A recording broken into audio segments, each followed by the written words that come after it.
Hello there, Lothar here. This video is on permits for Pacific Crest Trail 2025. So there are multiple ways in which you can hike the Pacific Crest Trail. As I mentioned previously in other videos, you can go for a Pacific Crest Trail Association through hiking permit, which is one piece of paper, which I'll talk about in this video. You can also apply for individual permits, and you can hike northbound the Pacific Crest Trail on just 3 individual permits. I'll do a separate video on that. And also you can hike, if you want a section hike something, you can sort of apply to the different agencies up trail for specific permits in their jurisdictions. PCTA permit is the most attractive because they've agreed with all the jurisdictions up the trail, including Yosemite, which is probably one of the most permitted and regulated access places on the US mainland. You have that worry taken away from you because the PCTA has reached agreements with all those agencies. Now, they've agreed that they can issue 50 permits from the 1st of March to the 31st of May, 50 permits per day in that 3-month period. So how do you snag one? How do you get one?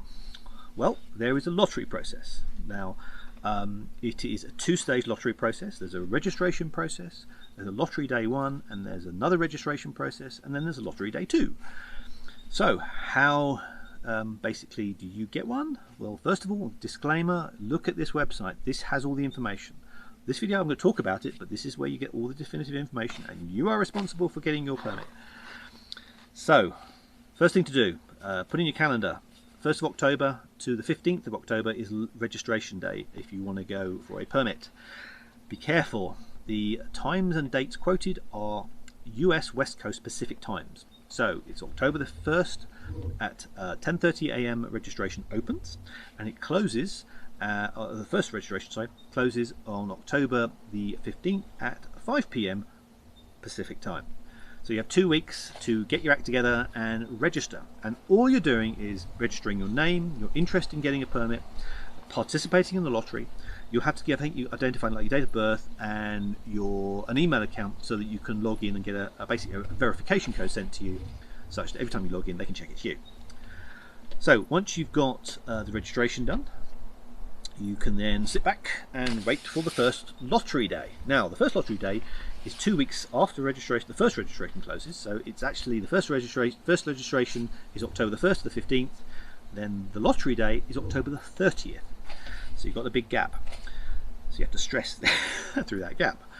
Now, what happens is the day before, on October the 29th, all the people who registered get sent an email saying, right, they've done a lottery, they held a lottery, they've mixed up all the numbers, and they've allocated a login time for people, and this is your login time, and you'll get that sent to you, as I said, on the day before the lottery.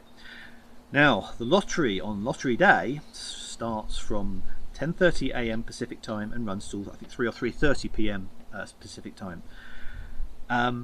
So if your login time on your email says, oh, you can log in at 10:45, that's cool, that's 15 minutes after the start, brilliant. You have probably a massive opportunity to grab the exact date you want, because you're almost like the start of the queue. And what you do is you log in with your time. You cannot log in before that, just so you're aware. And then you'll get the calendars, and you can pick the dates that you want, the date you want to start, and the calendar will show how many people have already allocated or taken permits from those days, and they'll show which permits are available. If you're slightly unlucky and you have a later time of the day, say 3 or 2:30, then chances are most of the permits, pretty much all of them, will have gone, but you might be able to snag one towards the end of the day. But don't panic if you get a time that's very, very late, because this is a 2-stage lottery process. So, as I've said, you then hopefully, if you are lucky enough to grab one, a couple of weeks after the lottery day on October 30th, you will be sent an email saying, congratulations, you have secured this date for a permit. Now, it may not be the exact permit date you want. If you say, for example, you had to compromise, still hang on to it, don't do anything about it, just sit on it, because between October 30th, so once the first lottery day is completed, there is a second registration process, which this is for people who haven't registered before. So if you've already registered in October, you don't have to re-register again, you just need to register once. But registration will open again for people who maybe forgot or haven't thought about it, I don't know, for reasons unknown. They can open from October 31st to I think December 19th. Is a big registration period. Now, that period is also for people to register for southbound permits, because they become available on the second lottery day. So second lottery day is January the 8th. Same principle applies. If you've already registered in the first lottery, for the first lottery, you're already registered again for the second one. And as I said, if you've registered in between the team, between October and December 19th, then you are eligible to enter in the little lottery on January the 8th.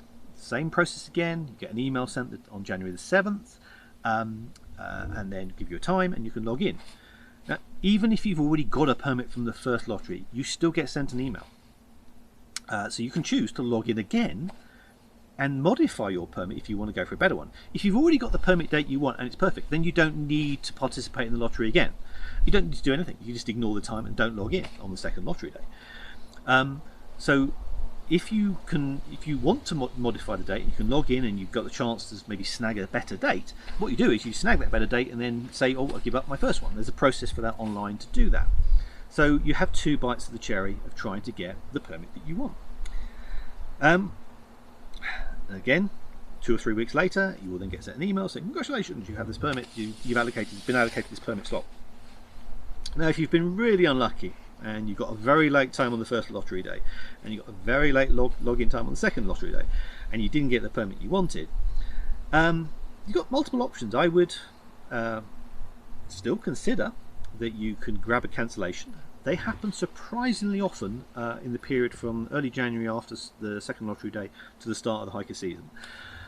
You can also just plan to hike on local permits, or 3 individual permits going northbound, or you can, as you say, just consider hiking on the individual permits. And that's, I probably would advise against that, because that's very complicated, and going through all that, applying individual for all the individual agencies. I'd leave that to the section hikers if you're looking to do a short section. So I wish you luck in the lotteries. Do not forget to register. Remember, if you've registered once, you don't need to register again. If you can snag a permit, great. In the first lottery, hang on to it, and if it's your date of your dreams, then you don't need to participate in the second lottery. If it's not your perfect day, or you didn't secure one in the first lottery, you participate in the second lottery day. So it's 2 days of stress. Do not mess up the dates. Certainly if you can get all the time zones if you're living and working outside of the United States. Now, if you are a couple and you want to secure dates so you hike or start together, there are rules in which you can pair up before the lottery days. Again, check the website. There is a rule whereby you can apply for basically couples to only 2 basically apply. So on lottery day you pair up the accounts, also prior to lottery day you pair up the accounts, and then on lottery day one person or one of you goes through the process and secures permits for both of you. That's a complicated process. Make sure you read the instructions on this site. Most hikers normally just going for one permit. If you find that your plans change and you can't hike, then please relinquish your permit, give up your permit back to the PCTA, and then that then becomes a cancellation. Then another hiker can hopefully grab and make use of. If you find that the permit date you've found, oh, my plans have changed, I can't hike that day. If it's oh, why can't I change it for 1 day or 2 days? It's only 2 days or something different. Now, the rules that they've agreed with all the agencies say you can't really technically do that. It's like going to the Yosemite and saying, oh, I want to climb Half Dome or some really, really popular place, and say, oh, I want to change my dates. Why can't I change my dates? Well, because you can't. Now, that is what would happen in something like Yosemite, because a lot of these places are so popular and need to be regulated. Now, when it comes to the PCT, I don't think the PCTA themselves are probably going to say, sure, do what you like. They can't, because they've agreed with all that principle. These are the rules and regulations for issuing the permits, so please follow them. But in practice, I think the local rangers at the start are fairly flexible. You very, very, very rarely see them. I've never met one, certainly in the first couple of 100 miles. They just making sure that people aren't seriously abusing the permit system. But do not expect the PCTA to say, yeah, sure, change your date. Yeah, you can hike whenever you want. They're not going to do that. No agency that issues permits is ever going to do that. But I think most of the hikers who hiked before would say, look, you do take a risk. If you don't hike on the day you say, that's your risk, and you do risk getting a fine and walked off trail. but I've not heard of it happening. If it's a day or two, I don't think many rangers would hold that against you. If you do maybe weeks, then I think you're taking the mickey. Then I think you probably do deserve a fine. But that is something that the rangers of the different jurisdictions decide what to do if they think someone's flouted the permit system. The PCTA themselves issue them, but they have no enforcement officers on trail. That is done by the local jurisdiction rangers. So I hope that makes sense. I just don't think there's other pieces of paper you might want to consider, which are far less urgent at this time. There is the California fire permit. So if you are one of these people who are going to either cook on a stove, or you shouldn't, my personal on a campfire, please don't ever put a campfire. Technically, in places on the trail you may be allowed to, technically, maybe at the registered campsite, but I would urge you not to light campfires, because the fire season and the instances where people have fire has caught from maybe almost an innocent mistake, and then you see the devastation as a result. Please don't do campfires, but camp stoves. You still need a campfire permit, and they are easily got. So at the end of they're issued for 12 months, or for a calendar period. So what you can do is you can get one, say from the 1st of January, and it will run for the whole year next year. And basically, you go online, you look at type California fire permit, you watch a video, safety video, you answer some questions online, and then you'll just be issued a PDF file that you can print out and say, oh, that's California permit for basically your awareness of fires and fire prevention. So you have to print that one out, and when ultimately you start hiking or plan to start hiking, your PCT permit, your PCTA permit, you will get notification that so 3 weeks before you plan to hike, you will be sent an email saying that you can log in and print out your PCTA permit. You can't do that until 3 weeks before you hike. So put a date in the diary, so when you do get the permit start date that you want, then put a date in the diary 3 weeks before to make sure you remember to print out the permit, because you have to carry a paper copy.